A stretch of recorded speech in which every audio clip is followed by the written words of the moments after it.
Vladimir Poutine continue de diviser l'Union européenne. Et cette fois-ci, il se sert de l'un de ses dirigeants européens préférés, Viktor Orban, qu'il a rencontré pas plus tard que tout à l'heure. Écoutez. C'était la proposition de Donald. Mais il a immédiatement ajouté « Nous avons de bonnes relations avec la Hongrie, tout comme vous. Nous avons tous les deux de bonnes relations avec Viktor. » Il nous a donc proposé cette option. Et bien sûr, nous avons accepté avec plaisir. Si au cours de nos discussions avec les États-Unis, il est question d'utiliser Budapest comme lieu de rencontre, j'en serai également très heureux. Bonsoir Alain Bauer. Bonsoir. Je suis ravie de vous recevoir en plateau, professeur émérite de criminologie au Conservatoire national des arts et métiers, auteur du roman d'espionnage Conspiration au Vatican qui vient de paraître aux éditions First. La suite des tomes 1 et 2, Opération Zelensky. La guerre qui est. Voilà, menace sur Taïwan dont on parlera également, des aventures de l'agence d'espionnage Mozart qui sont des succès en librairie. Alain Bauer, vous venez d'entendre Vladimir Poutine aux côtés de Viktor Orban. Est-ce que Viktor Orban peut au final accueillir des négociations? Bien Pourquoi sûr, pas lui, le président Erdogan en Turquie, où il y a des négociations à Istanbul de manière régulière, il y en a d'autres à Dubaï ou à Abu Dhabi, on peut en avoir à Riyad. Le nombre d'endroits où on peut négocier est totalement infini. Il y a quelques interdits parce que on l'a vu d'ailleurs, y compris à Anchorage, donc, ce qui était inattendu, puisqu'en général, on ne va pas sur le territoire de l'un ou de l'autre. C'est le territoire de l'adversaire le plus important, même si cette question a beaucoup évolué depuis l'élection de Donald Trump et sa relation personnelle avec Vladimir Poutine. Mais non, bien sûr, ça pourrait être en Slovaquie chez monsieur Fico, ça pourrait être en Géorgie, puisque ce sont les trois alliés structurels de la Russie. On a vu les évolutions en République tchèque, donc il peut y avoir des tendances. Ça ne sera probablement pas à Varsovie, mais ça aurait pu être à Berlin. Même décrié, tout de même, il parle à tout le monde, Viktor Orban. Il a réussi à sortir son épingle du jeu. Il est le Premier ministre de son pays, il le dirige, il a des élections prochaines, donc il est en campagne. C'est des élections difficiles pour lui, parce que malgré tous ses efforts de maîtrise des médias, il n'est pas sûr qu'il gagne. Il y a une très très forte, puissante opposition qui a décidé de s'unir et de le mettre en difficulté. Donc lui, c'est à la fois un problème intérieur et un problème extérieur. Un problème intérieur parce que ça lui donne la surface, et un problème extérieur parce qu'il veut montrer que la Hongrie est prête à jouer son rôle de pont entre la Russie et l'Union européenne. Par ailleurs, la Russie est un de ses principaux fournisseurs énergétiques, et il y a un troisième intérêt qui est gérer les fins de mois. Les négociations engagées par Donald Trump sont jugées très favorables à Moscou. Et ce qui a décrié le plan de paix, c'est notamment la fuite de cette conversation entre l'envoyé spécial de Donald Trump, Steve Witkoff, et son homologue russe. Écoutez. Mon ami, je voudrais juste ton conseil. Tu penses qu'il serait utile que nos patrons se parlent au téléphone ? Voici ce qui serait formidable. Il pourrait dire au président Trump: vous savez, Steve et Yuri ont discuté d'un plan de paix très similaire, en 20 points. J'ai dit au président que la Russie a toujours voulu un accord de paix. Tu sais que j'ai le plus profond respect pour le président Poutine. De toi à moi, je sais ce qu'il faudra pour conclure un plan de paix. Donetsk et un échange de territoire, quelque part. Conversation tout de même ubuesque, information de Bloomberg. Quand on voit cet échange, comment est-ce possible que cet échange ait pu être capté de cette manière-là, Alain Bauer? Alors d'abord, il y a un amateurisme généralisé qui existe, puisqu'on a vu, y compris sur une boucle Signal, un journaliste de The Atlantic, le rédacteur en chef par ailleurs, se faire bêtement inviter et assister à une réunion préparatoire à des opérations militaires, elles, hautement classifiées. Ce qui n'est sur pas le Proche-Orient à l'époque. Oui, ce qui n'est pas le cas de ceci. Donc, premièrement. Deuxièmement, les entreprises d'interception sont aujourd'hui suffisamment nombreuses pour pouvoir faire tout cela au bénéfice A, d'un État, B, d'un opérateur privé qui a intérêt à savoir un peu avant les autres quelque chose pour spéculer sur l'information. Cette histoire est aussi ancienne que la gestion du télégraphe Chiappe pour spéculer sur les effets des armées napoléoniennes en Espagne. Mais qui aurait intérêt à faire ça ? Tout le monde. Les clans les plus durs qui veulent pousser à un échec des négociations. Il y a des clans plus durs que Vladimir Poutine en Russie. Il y a des faucons américains qui s'expriment de plus en plus depuis la raclée que les Républicains ont connues lors de ces demi-élections, qui ne sont pas vraiment des élections de mi-mandat, c'est des demi-mi-mandats, mais qui ont permis à des démocrates de gagner des sièges qu'ils n'avaient pas eu depuis 1800. Donc on sent bien que l'ampleur de la défaite a commencé à avoir des effets dans le camp républicain. Alors pas par anti-Trumpisme, mais par perdre son siège, ce qui est toujours le début de la sagesse, souvent, en tout cas parfois. Et donc là, tout le monde peut avoir intérêt à diffuser ces informations, qui par ailleurs n'ont rien d'extraordinaire. Le fait qu'on se parle gentiment entre négociateurs, quand on va négocier quelque chose, on ne commence pas par insulter celui qui est en face, ni son patron. Autrement, ça ne sert à rien. Donc, des négociations se passent toujours dans une atmosphère sympathique et bienveillante. On évite de dire des horreurs et en général, on enveloppe et on emballe assez bien les choses. Mais si on regarde ce truc-là à plat et non pas avec une dose de moraline à l'européenne, où, mon Dieu, c'est horrible, il a dit du bien de Poutine, en fait, il ne s'est rien passé d'extraordinaire. Et d'ailleurs, le président Trump, de ce point de vue-là, a dit, bah oui, Witkoff, c'est son boulot. Et alors, et comme vous avez pu constater, le après et alors n'a connu aucun rebondissement particulier, car on ne peut rien lui reprocher de particulier, puisqu'on sait exactement ce que sont les termes de la négociation, non pas depuis cette semaine, la semaine dernière, mais depuis Istanbul en 2022. C'est la même négociation. J'amène toujours le projet de traité proposé à Istanbul. Alors, il a moins de points, mais beaucoup plus de sous-points. Donc, en fait, c'est le même. Il y a à peu près les mêmes éléments. Il y a 2-3 nouveautés qui apparaissent, qui sont des éléments de négociation qui pourraient permettre à Vladimir Poutine de dire « j'ai gagné » sans avoir tout à fait gagné, notamment dans la zone de Donetsk, qui ne serait pas complètement passée sous contrôle russe, mais sous souveraineté russe. 25% est encore aux Ukrainiens. C'est ça. Mais qui deviendrait une sorte de glacis finlandais, comme on l'a connu juste après la Deuxième Guerre mondiale. Zaporizhzhia, je suis venu ici expliquer ce qu'était l'accord sur la centrale co-gérée par l'AIEA ou les Américains avec répartition 50-50 de la production, la plus grande centrale nucléaire d'Europe. Ce qui, en termes énergétiques, y compris pour ceux qui veulent se sortir de la domination en hydrocarbures russes, c'est un enjeu. C'est pas seulement un enjeu de la négociation, c'est aussi un enjeu du jour d'après. Et puis le débat sur le corridor qui permet d'isoler la mer d'Azov et de garantir la connexion entre la Crimée et le Donbass. Mais aujourd'hui, on sait bien que plus rien n'avance ou ne recule, que tout est millimétrique, que c'est Verdun vers la fin du conflit, qu'il n'y a plus de corps à corps, qu'il n'y a plus que des champs de drones sur champs de drones. Vous aviez diffusé un extraordinaire reportage où l'élément essentiel n'est pas visuel mais sonore. On entend ce bourdonnement permanent de centaines de drones partout et donc tout ceci a totalement changé la figure de la guerre. Donc il n'y a rien d'extraordinaire dans ce dialogue. Ce qui est beaucoup plus intéressant, c'est les déclarations de Vladimir Poutine au Kyrgyzstan disant oui mais non. Parce qu'à la fin, comme il l'a déjà fait au moment de 2022, avec son envoyé spécial de l'époque, M. Kozak, ça ne s'invente pas, tout avait été dealé et il a dit non. Mais vous l'entendez, Alain Bauer, cette musique de fond qui dirait que l'Amérique a été manipulée par les Russes. Vous y croyez ? Non, je crois que l'Amérique a décidé qu'elle voulait se débarrasser de la question ukrainienne. Ce n'est pas une surprise pour personne. Depuis la première élection de Donald Trump jusqu'à nos jours, les États-Unis ont décidé, comme l'avait fait l'administration Obama, que le pivot était asiatique, que l'ennemi était la Chine et que tout le reste était devenu secondaire, superfétatoire et inutile. Mais Obama, c'était avant 2022, 24 février 2022. Mais l'administration Biden passe 3 semaines à nous expliquer que la guerre va commencer le lendemain. Et quelques jours avant l'invasion, le 24 février, il est interviewé je ne sais plus quelle occasion, elle lui dit, bon, bah d'accord, vous nous racontez que l'invasion va avoir lieu, bon, ça fait 3 semaines que c'est le lendemain, avec un petit air dubitatif du genre, tu cries au loup, mais en fait, bon.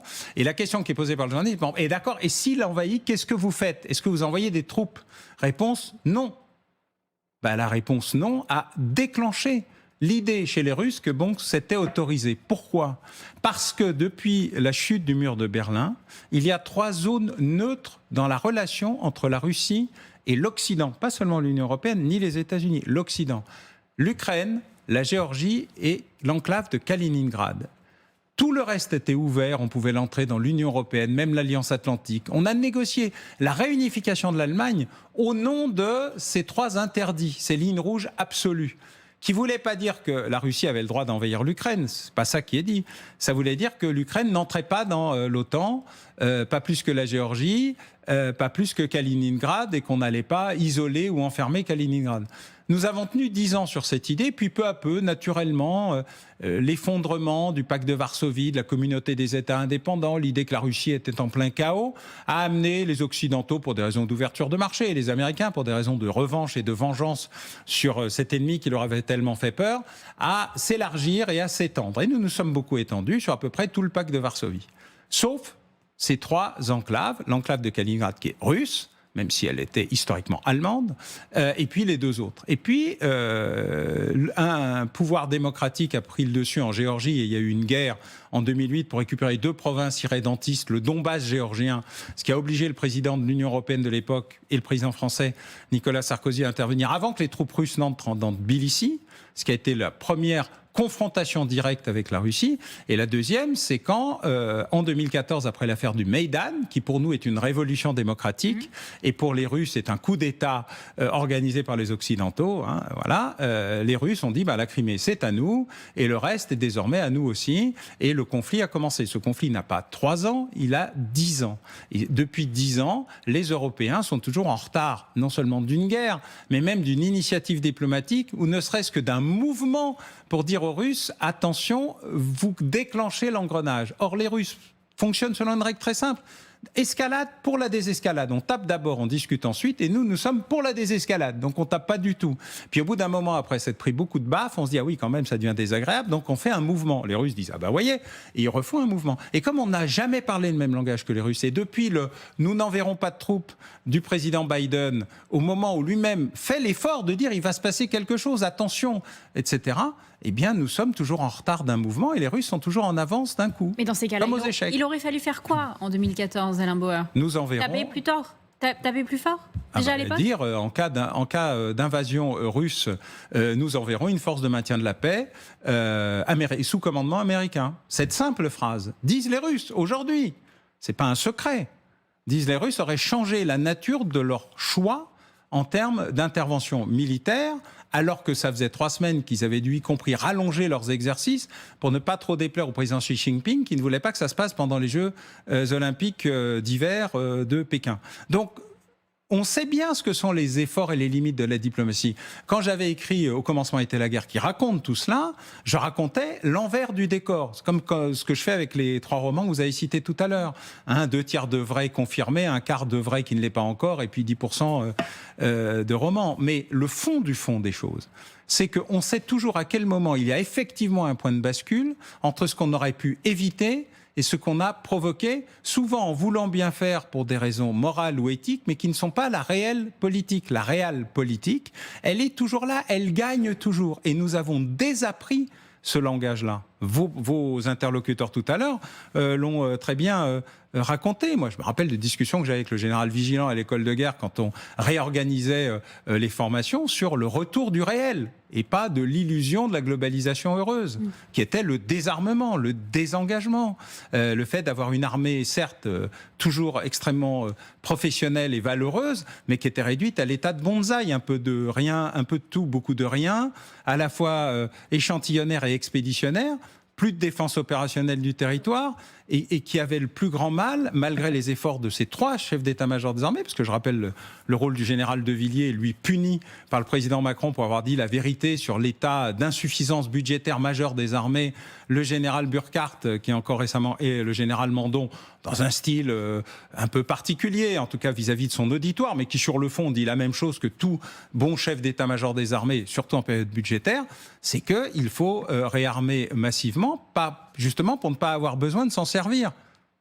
Certains disent que si l'accord est mal fait, on ira vers le pire. Est-ce que vous croyez à ce scénario-là, Alain Bauer? Est-ce que si on laisse Donald Trump s'accorder sur ce plan en 19 points, qui n'est pas encore accepté par la Russie, on tient à le dire tout de même, est-ce que... a quand même été rejeté par la Russie. Est-ce que clairement, là, on irait vers une guerre sans fin, c'est-à-dire avec un Vladimir Poutine qui pourrait repousser les limites à chaque fois? D'abord, je ne sais pas qui est capable d'imposer quoi que ce soit à Donald Trump, donc c'est certainement pas les Européens, la démonstration en a été faite. Les négociateurs, alors c'était intéressant, c'est qu'il y a à la fois Witkoff, Kushner et Rubio, c'est-à-dire 3 points de vue. Marco Rubio qui a été mis au courant tout de même beaucoup plus tard du plan en 28 points. Oui, mais qui a eu un rôle très important dans la négociation avec le reste des Européens et qui a une oreille réelle avec Donald Trump. Donc ce qui était intéressant, c'est que les 3 points de vue différents qui tournent à la Maison-Blanche, et notamment dans le bureau ovale, aient été réunis au même moment et se soient mis d'accord avec le plan des Européens pour venir dire la même chose au président Trump et pas 3 voix différentes, alternatives, chacun chuchotant sa vérité à l'autre. Le deuxième problème, c'est que le jour où Donald Trump dira il n'y a plus de renseignements, il n'y a plus d'armes pour l'Ukraine, personne ne peut le remplacer. Donc de toute façon, l'idée que les Européens puissent décider quelque chose à la place de Donald Trump n'existe pas. Troisièmement, les Européens auraient pu faire des choses qu'ils ne font pas. Par exemple, une zone d'exclusion aérienne au-dessus de l'Ukraine est quelque chose qui est parfaitement à la portée des forces aériennes européennes. Ils auraient pu le faire seuls. Bien sûr. Ils ne l'ont pas fait. Bah non. Ben voilà. Donc vous avez la réponse à votre question. Il y a une partie lâcheté, il y a une partie manque de moyens, il y a une partie manque de volonté, il y a une partie manque de coordination, et puis il y a une partie adoration de l'idole otanienne, ce qu'avait très bien décrit le général de Gaulle au moment où il avait proposé le plan Fouché 1 et le plan Fouché 2 aux Européens pour avoir une vraie armée européenne, un vrai dispositif commun et cohérent, une garantie nucléaire pour les autres pays de l'Union européenne qui n'existaient pas sous cette forme-là encore à l'époque et qui a été rejetée par tous ceux qui pensaient que les États-Unis étaient leurs alliés pour l'éternité. Si je vous pose cette question, Alain Bauer, c'est parce que Vladimir Poutine a dit très clairement, lui, on va l'écrire sur un papier. Si on doit vous l'écrire sur un papier, on vous dira mot à mot qu'on n'attaquera pas l'Europe. Écoutez ces mots. Il y a des points dont il faut encore rediscuter. Tout doit être formulé en langage diplomatique. L'un des points serait de préciser que la Russie ne veut pas envahir ou attaquer l'Europe. Pour nous, c'est ridicule car nous n'avons jamais eu l'intention de le faire. Mais s'ils le veulent, nous pouvons l'écrire sur une feuille. Est-ce qu'on peut réellement croire à l'hypothèse que Vladimir Poutine puisse s'arrêter à l'Ukraine ?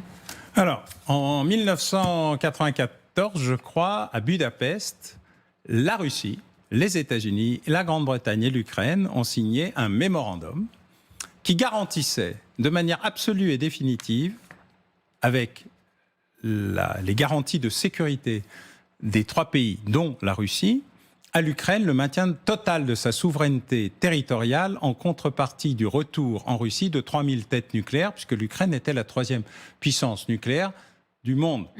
Donc, en matière de respect des signatures, on a vu mieux. Pas seulement de la Russie. Je rappelle que la Grande-Bretagne et les États-Unis, garants du traité, n'ont pas levé le petit doigt quand la Crimée est repartie dans le giron russe. Dans le giron russe. Rien. Donc, il y a 3 menteurs ou 3 lâches dans cette affaire. Il n'y a pas de surprise. Donc, la feuille de papier vaut la feuille de papier, le signateur de la feuille de papier vaut la qualité de sa signature. Mais que dit Vladimir Poutine depuis toujours ? Qui est toujours la même chose.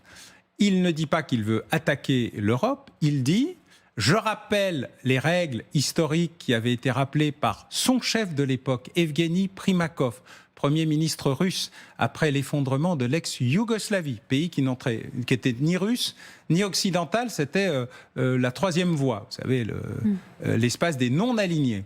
Quand ce pays explose, il y a des massacres interethniques extrêmement importants qui mobilisent la communauté internationale. Les Américains décident d'intervenir pour que les Serbes arrêtent de tuer des Bosniaques musulmans, Serbes orthodoxes, donc pro-russes potentiellement, sous le regard amusé des Croates plutôt catholiques. Tout ce petit monde s'étranglant, s'égorgeant, avec une bonne volonté tout à fait remarquable depuis des années, et ça avait été simplement gelé sous l'épisode du président Tito. Quand cette affaire a lieu, chaque pays essaye de trouver une solution. Evgeny Primakov, qui est un ami de l'Ouest, comme Vladimir Poutine, son jeune secrétaire du Conseil de sécurité, vient à New York et Washington avec un plan de paix. Alors qu'il est encore en vol au-dessus de l'Atlantique, la Maison-Blanche l'appelle en disant « Bon, écoute, Evgeny, t'es gentil, mais en fait, on a pris une décision, tout seul comme des grands. L'OTAN va bombarder la Serbie. Nous allons bombarder la Serbie pendant 99 jours. Primakov fait demi-tour. Il n'atterrira jamais aux États-Unis. Il convoque le Conseil de sécurité nationale et il dit « Chers amis, pendant 40 ans, nous avons cru que nous étions les méchants et qu'ils étaient les gentils. Nous sommes les mêmes. La confrontation avec l'Occident vient de commencer. Depuis 1999-2000, vous avez même un livre d'Arbatov, qui était le vice-président de la Douma et de l'Académie des sciences, qui dit « Vous n'avez rien compris à ce que vous venez de faire. Vous venez de casser un processus d'arrimage sur ce qu'ils appelaient l'Eurasie. Et désormais, nous sommes prêts à la guerre. Nous sommes prêts à la guerre. Ça fait 25 ans qu'ils se préparent à la guerre et que nous, on se prépare au commerce. Évidemment. Voilà. Donc, est-ce que Vladimir Poutine peut s'arrêter? D'abord, un pays qui est totalement dépendant de son économie de guerre ne peut pas s'arrêter du jour au lendemain. Parce que l'économie de guerre, elle a besoin de produire des biens pour faire la guerre. De fait. Voilà. Donc déjà, ils n'ont plus d'argent puisqu'ils sont à presque 4% de déficit officiel, un chiffre de la Banque centrale et du ministère des Finances qu'on peut regarder sur Internet. C'est même écrit en anglais pour ceux qui ne maîtrisent pas bien le russe. Deuxièmement, il leur manque 1 million de bras et ils importent massivement du coréen du Nord et un peu tout ce qui traîne à la fois pour aller à la boucherie mais aussi pour produire.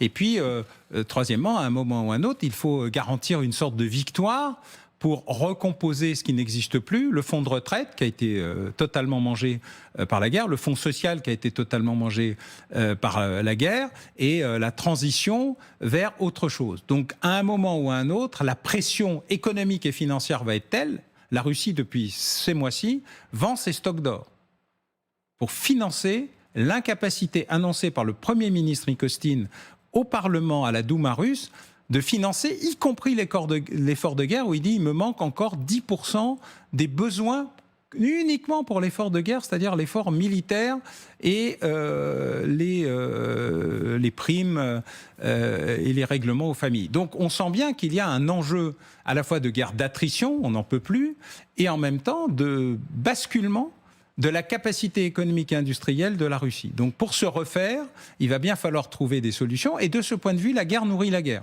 Est-ce qu'il y a de l'autre côté un basculement du côté de l'Ukraine?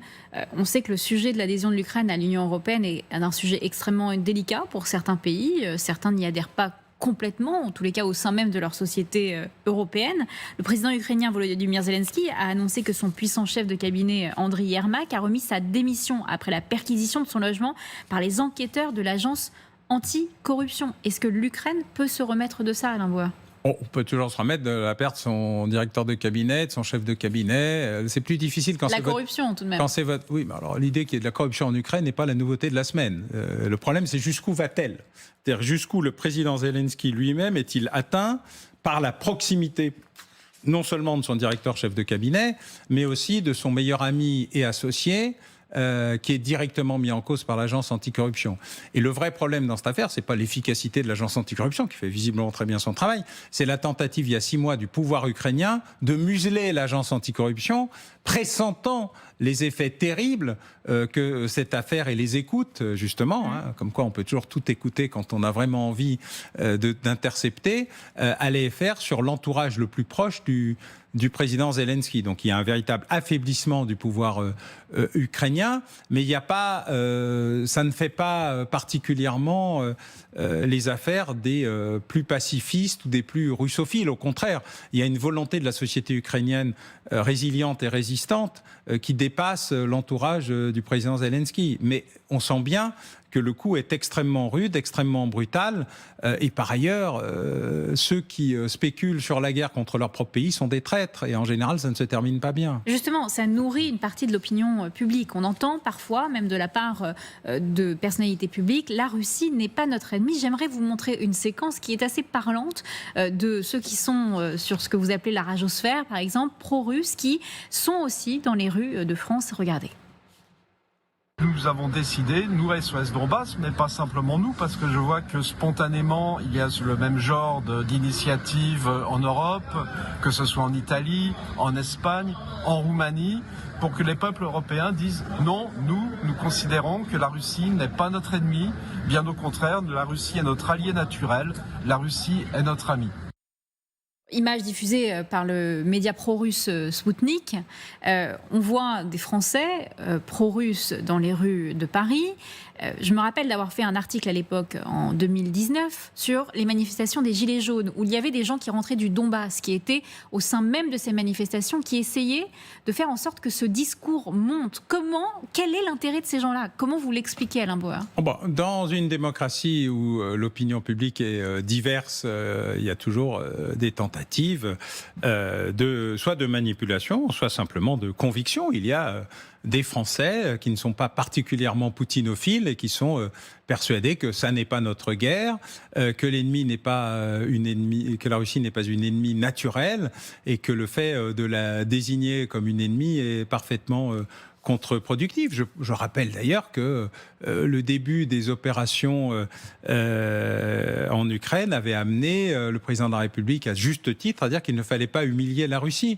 Et dans la diplomatie, comme l'a montré les écoutes dont vous avez parlé tout à l'heure, on ne commence pas par insulter celui avec qui on discute. Je rappelle qu'on fait toujours la paix avec son ennemi. En général, avec ses amis, on n'a pas besoin. Là, on fait des affaires. Nous, on s'est juste trompé à la fois avec qui on fait des affaires et avec qui on se prépare. Donc, le débat, il est: est-ce que la Russie va disparaître demain matin? Non. Est-ce que Vladimir Poutine va disparaître demain matin? Peut-être. Est-ce qu'il va être remplacé par un pacifiste ouvert, démocrate? Non. Non, aujourd'hui, tous les successeurs potentiels de Vladimir Poutine sont plus raides que lui, c'est vous dire. Donc, à un moment ou à un autre, on fait avec, comme on discute avec la Chine, comme on discute avec Donald Trump, il va bien falloir discuter avec Vladimir Poutine. Comment est-ce qu'on discute avec Vladimir Poutine? D'abord en montrant qu'on est fort et puissant, ce qui ne nécessite pas d'être provocateur et grossier. C'est un choix, c'est un problème qui n'est pas un problème de contenu mais d'emballage. Alors je ne pense pas que la Russie soit notre ennemi, je ne pense pas que c'est notre ami. La Russie a ses propres intérêts, Lord Palmerston expliquait ça très bien, les États n'ont pas d'amis, ils n'ont que des intérêts, variables d'ailleurs en fonction des moments. Nous avons beaucoup fait la guerre contre les Anglais et nous avons une relation apaisée, nous avons beaucoup fait la guerre avec les Allemands. Industriellement, économiquement, ce n'est pas tout à fait fini, mais diplomatiquement et militairement, nous sommes plutôt des amis et des alliés. Et l'histoire montre à quel point tout ceci peut évoluer. Nous avons beaucoup fait la guerre avec la Russie. D'ailleurs, il nous le rappelle régulièrement avec l'épisode napoléonien, y compris le Vladimir Poutine. Donc, il ne le fait pas par hasard. Et de temps en temps, il dit, mais moi, je fixe les limites. Les limites, c'est très clair. Ukraine, Géorgie, Kaliningrad, tout le reste, je n'ai pas besoin d'eux, mais en contrepartie, il est en train de faire des opérations très lourdes en Arctique, il est en train de se repositionner ailleurs, et pendant qu'on s'occupe uniquement de ça, nous ne regardons pas le sujet essentiel, qui est la victoire progressive, puissante et déterminée de la Chine, qui sera le seul et unique vainqueur de cette grande confrontation. J'aimerais qu'on revienne sur l'importance du message que nous véhiculons au niveau européen, mais également au niveau français, et qu'on écoute les derniers propos d'Emmanuel Macron au sujet de la Russie. Écoutez. On n'a pas à avoir peur à l'excès, mais il y a des risques qui sont là, géopolitiques, qui se sont réveillés. Et si on est honnête, la guerre est revenue sur le sol européen. Et c'est une des grandes inquiétudes qu'on peut avoir. Est-ce que je pense demain qu'on sera attaqué par la Russie? Non. Mais je pense que d'abord, il y a une guerre informationnelle, hybride, comme on dit, mais nous devons nous préparer. Et donc, ce risque qui existe, qui peut nourrir de l'inquiétude, la peur, qui parfois, quand il est exagéré, ou qu'on dit, le président, il est va-t-en-guerre, la bonne réponse, c'est de dire non. Mais il faut regarder ce risque en face de nous, il faut s'y préparer et donc être plus fort. Alain Bauer, est-ce que vous trouvez que depuis 2022, le message a été assez clair ?